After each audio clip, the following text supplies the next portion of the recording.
आजादी आजादी आजादी आजादी आजादी आजादी आजादी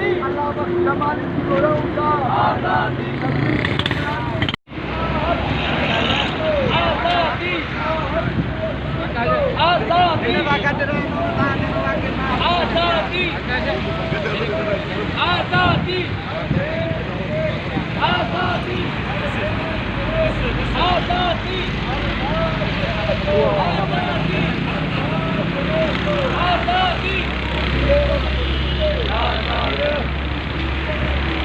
आजादी जंगी गुरौता आजादी हक वसांजो आजादी जंगी गुरौता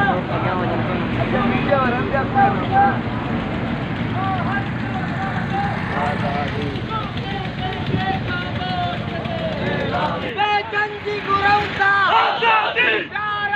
गुरौता आजादी अचार गुरौता आजादी आजादी हक वसांजो आजादी जंगी गुरौता आजादी हक गुरौता आजादी अनदुल शरदी गुरौता आजादी मेरे नदी गुरौता आजादी अचार गुरौता आजादी जंगी गुरौता जारी आहे जारी रहती जंग असांजी जारी रहती जैसी रात नारी रहती जंग असांजी जारी रहती हक असांजो आजादी असां गुरौता आजादी जंगी गुरौता आजादी यारंगी गुरौता आजादी तू कीअं न ॾींदे आजादी असां वड़े वठंदासे आजादी हक असांजी गुरौता आजादी तू कीअं न ॾींदे आजादी असां वड़े वठंदासे आजादी हक असांजो आजादी बंद कयो बंद कयो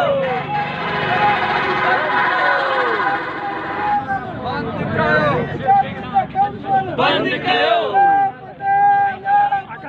सिंध समूरी लापता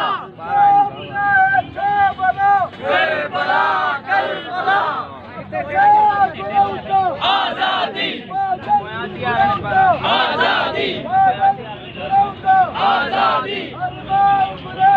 आजादी आजादी आजादी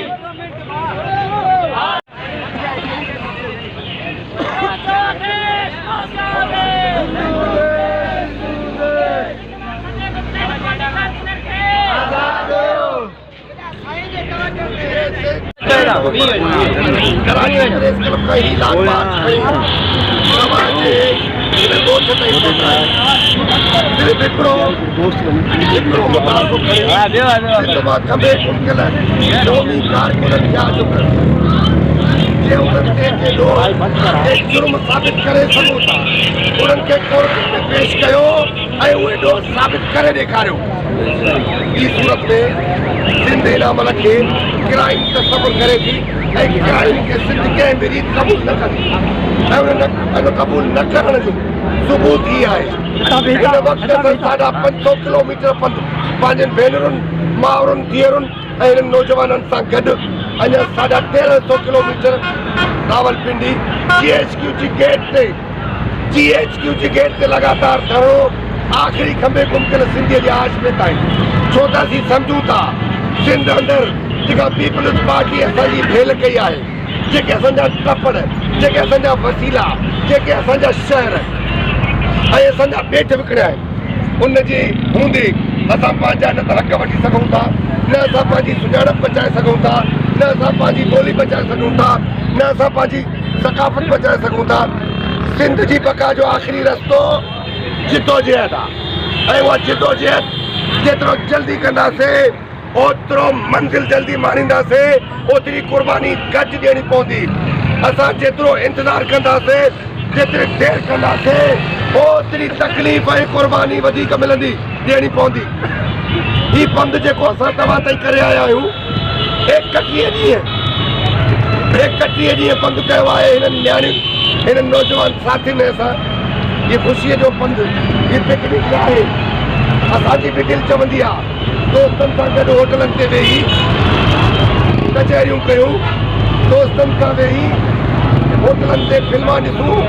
गाना ॿुधूं सभु कमु करण ते दिलि चवे थी पर ही दिमाग़ मञे नथो वतन पेरनि जे हेठां सुरकंदो थो वञे समूरा सॼा वॾा शहर धारियुनि जे कब्ज़े में धारियुनि जे कब्ज़े में कोयलो धारियुनि जे कब्ज़े में पेट्रोल धारियुनि जे कब्ज़े में गैस धारियुनि जे कब्ज़े में कराची जा प्लाट धारियुनि जे कब्ज़े में लॻा वेठा हुजऊं का ज़रूरत ई कोन्हे भले फुरजऊं भले लुटजऊं असांजे घर में चुल्ह ॿरे थी माना सभु कुझु सही आहे ईअं न आहे ही वतन तव्हांजो वॾो घर आहे जे वतन न रहियो त तव्हांजूं झूपड़ियूं माल बि न रहंदा इन खां पहिरियां पंहिंजो पाण खे सुञाणो पंहिंजे फर्ज़नि खे सुञाणो पंहिंजे मुल्क वतन खे सुञाणो पंहिंजी तारीख़ खे सुञाणो पंहिंजे बच्चनि जे मुस्तक़बिल खे सुञाणो जे अॼु तव्हां कुझु न कंदव जे अॼु तव्हां ईअं ई दरगुज़र कंदव त सुभाणे तव्हांजा बच्चा असांजा बच्चा असांजे क़बरुनि सां छा कंदा इहो बि सोचो इहो ई कमु जेको फ़लस्तीन में थिए थो आहिस्ता आहिस्ता यहूदी ईंदा विया उन्हनि वटि पैसो हुयो उन्हनि वटि वसीला हुया उन्हनि वटि ताक़त हुई फ़लस्तीननि खे ₹1000 वारी शइ उन्हनि लख रुपए में ख़रीद कई फ़लस्तीनी नचंदे सभु कुझु ॾेई छॾियो हाणे फ़लस्तीननि जी सूरत हाल ॾिसो पोइ ॾींहं करे न वई छो त जहिड़ी रीत असीं पंहिंजे वतन खे पंहिंजे वसीलनि खे सुञाणप खे विसारींदा हलूं था उहो ॾींहुं परे न आहे जॾहिं असां भीलनि जी आबादी करण जी 5 दर्जे जा शहरी थी वेंदासीं असांजे लाइ इदारनि में दरवाज़ा बंदि असांजे लाइ नौकरियुनि जे लाइ तालीम जे लाइ सिहत जे लाइ बंदि असांखे ही वतन जेको असांजे वॾड़नि रत जा रेज ॾेई चांदियुनि जा नज़राना ॾेई बचाए असां ताईं आंदो आहे उहो वतन अमानत आहे तव्हां लाइ उहो वतन तव्हां वटि अमानत आहे त पंहिंजे ईंदड़ नसुलनि ताईं मुंतक़िल कयो जंहिंखे बि चऊं था हलो लॉन्ग मार्च में चए थो त मूंसां ही मजबूरी आहे वतन जे ग़ुलामीअ खां वॾी मजबूरी कहिड़ी आहे वतन ते कब्ज़ो थी रहियो आहे हिन खां वॾी मजबूरी कहिड़ी आहे मूंखे ॿधियूं आहिनि मुंहिंजे घर में ॿियो केरु बि कमाइण वारो या सामान वठी ॾियण वारो कोन्हे मुंहिंजी ज़ाल ॻोठाणी आहे असीं शहर में रहूं था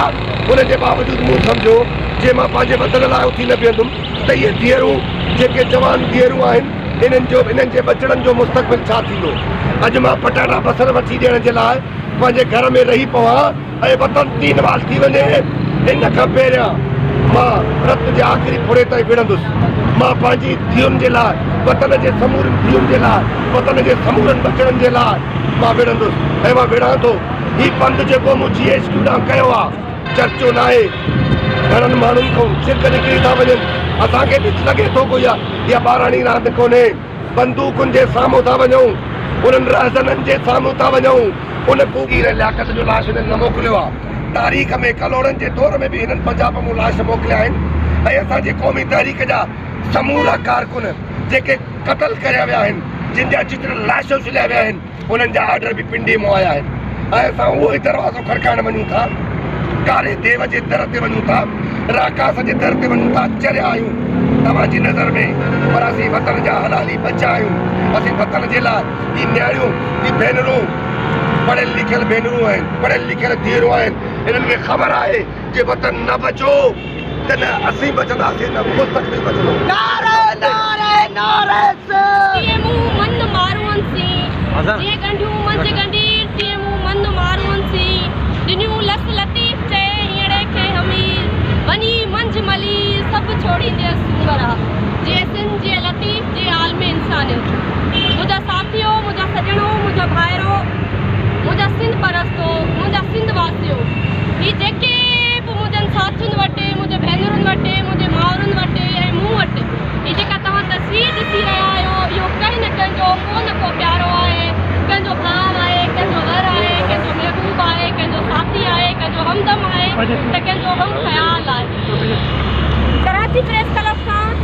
10 नवंबर ते असीं पहिरें बंदि लॉन्ग मार्च जी सूरत में ये एहतजाज करे रावलपिंडी GSQ जी गेट हिकिड़ी तवक्का रखी अवां सभु सिंधी क़ौम मां त अवां असीं उते पहुचूं ऐं असीं को सवाल कयूं। उन खां पहिरीं असांजो तवक्काऊं, असांजूं उमेदूं, असांजूं आसूं तव्हां सां वाबस्ता आहिनि त तव्हां असांखे मोट ॾियो। उहा मोट कंहिं दुनिया जी सूरत में न आहे, कंहिं फंड जी सूरत में न आहे, कंहिं ऐश अयाशी जी सूरत में न आहे, कंहिं ख़ुशीअ जी सूरत में न आहे, उहा अहसास जी सूरत में आहे, उहा सम्झण जी सूरत में आहे, उहा सॾु वराइण जी सूरत में आहे, उहा दाह सम्झण ऐं अहसास करण जी सूरत में आहे। ही जेका असांजा ॿाहिरि खंभे गुम कया विया आहिनि, ही जेके क़ौमी कारकुन खंभे गुम कया विया आहिनि, ही जेके असांजा साथी खंभे गुम कया विया आहिनि, असांजी हिकिड़ी दाह आहे, असांजो हिकिड़ो सवाल आहे, असांजो हिकिड़ो केस आहे त बाबा अगरि अवी सम्झो पिया, अगरि अवी चओ पिया त अव्हांजे मुताबिक़ अव्हांजे ख़्याल में ही माण्हू दहशतगर्द आहिनि, ही माण्हू कंहिं बि एंटी स्टेट एक्टिविटी में मुलविस आहिनि त बाबा अव्हां जूं कोर्टूं आहिनि, अव्हां जूं अदालतूं आहिनि, अव्हां जा आइन आहिनि, अव्हां जूं हक़नि जूं जेके आहिनि तंज़ीमूं आहिनि, सभु कुझु इदारा अव्हां वटि आहिनि। हक़नि जी पाएमाली जा इदारा बि अव्हां वटि आहिनि त हक़नि खे महफ़ूज़ करण जा इदारा बि अव्हां वटि आहिनि। अगरि अवी सम्झो था त ही दहशतगर्द आहिनि त अव्हां असांजे कोर्टुनि में न, अवामी कोर्टुनि में न, अव्हां पंहिंजे कोर्टुनि में असांजे साथियुनि खे पेश कयो। कुलभूषण यादव जेको राह जो एजेंट आहे, ॿाहिरि मुल्क जो एजेंट आहे, उहो अगरि पाकिस्तान में अचे थो त इहा ॻाल्हि वाज़िह आहे त कंहिं नेक नियती सां उहो न पियो अचे। यकीनन हिन मुल्क खे कंहिं न कंहिं क़िस्म जो को नुक़सानु ॾियणु पियो अचे। कुलभूषण यादव खे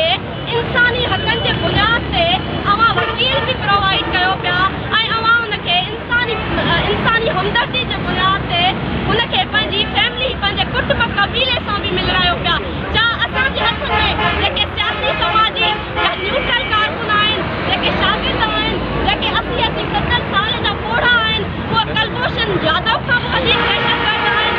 10 सालनि खां, 5 सालनि खां अव्हां हुननि खे पंहिंजे काल कोठड़ियुनि में क़ैद करे असीर बणायो आहे। असां इहो सवाल खणी GST जे गेट ते वञी रहिया आहियूं त अगरि अव्हां वटि ॿाहिरि मुल्कनि जे माण्हुनि वटि जे लाइ दहशतगर्दनि जे लाइ लीनियंसी आहे त पोइ सिंधी माण्हुनि जे लाइ लीनियंसी अव्हां वटि छो न आहे? सिंध जेका कोयलो ॾिए थी, जेका गैस ॾिए थी, जेका भुटी ॾिए थी, जेका कणिक ॾिए थी, जेका 5000 साल पुराणी तारीख़ रखे पई, त पोइ असां जूं माण्हू उन धरतीअ जी माण्हू जंहिंजे बुनियाद ते ही मुल्क लॻे पियो, हिन मुल्क जा इदारा लॻनि पिया, त पोइ छा उन मुल्क जा जेके वासी आहिनि उहे कुलभूषण यादव ऐं अभिनंदन खां बि वधीक जुर्मदार आहिनि ऐं दहशतगर्द आहिनि ऐं ॾोही आहिनि? पर असां पोइ बि इहा दावा पिया कयूं, असां पोइ बि इहा ई पिया कयूं, पंहिंजा पेर पिचूं करे, असां अखियुनि में ओझा पिया ॾेई, पंहिंजा पेट खून खां ख़तमु करे असां तव्हांखे इहा ई ॻाल्हि पिया तव्हांजे अॻियां रखूं, पुरअमन ॻाल्हि पिया कयूं। असां तोड़े जो असीं सम्झूं पिया त असांजा ॿाहिरि, असीं गवाह आहियूं। यकीनन अव्हां जेके असांजा ॿाहिरि खणी गुम पिया कयो त अव्हां बि हिन ॻाल्हि जा वाज़िह अखियुनि ॾिठा गवाह आहियो त माण्हुनि जे हंधनि मां, वञुनि जे भाकुरनि मां तव्हां असांजा साथी खंभे गुम था कयो। पर पोइ बि असीं ईअं चऊं पिया त अगरि अव्हां सम्झो पिया त दहशतगर्द आहिनि, कंहिं ॾोह में इनवाल आहिनि, त असांजे अदालतुनि में न, अव्हां पंहिंजे अदालतुनि में आणियो। पंहिंजे अदालतुनि जे मुताबिक़ घटि में घटि कुलभूषण यादव ऐं अभिनंदन वांगुरु इंसानी हमदर्दी जे बुनियाद ते असांजे प्यारनि खे पंहिंजे कोर्टुनि में आणियो। अगरि हुननि ते ॾोह साबित थियनि था, ॾोह कंहिंते बि साबित न आहे थियो। अव्हां केतिरनि ई क़ौमी कारकुननि जा मिसाल वठो जेके 5 साल, 10 साल तव्हां खणी वञी पंहिंजे अताबनि में क़ैद कया, उहे जॾहिं बि अव्हां छॾिया, किन खे ज़हनी मरीज़ करे छॾियो, किन खे जिस्मानी मरीज़ करे छॾियो, किन खे पागल चरियो करे छॾियो, पर पोइ बि अव्हां जे ज़ुल्मतुनि जो, अव्हां जे घरनि जो जेको बि असांखे दस्तूर हलियो, उन्हनि अव्हां जे कोर्टुनि में आया, अव्हां जे अदालतुनि में आया, अव्हां जे आइननि में आया, पर पोइ बि उहो बाइज़त बरी थी विया। मां कंहिंजा मिसाल ॾियां, साबिर चांडियो हुजे, ख़ादिम आरी जो हुजे, हिदायतुल्ला लोहार हुजे, बिलावल चांडियो हुजे, मुर्शिद कदर हुजे, जिनखे तव्हां 5 साल, 7 साल, पोइ बि तव्हां राति जो उंधारनि में हुनखे खणी वञो, 5 सालनि खां पोइ मोटाए ॾेई वञो, या त घर जे भर में छॾे वञो, या त तव्हां हुनखे रोडनि जे आस पास में छॾे वञो। त इन ॻाल्हि जो इहो सबूत आहे त असांजा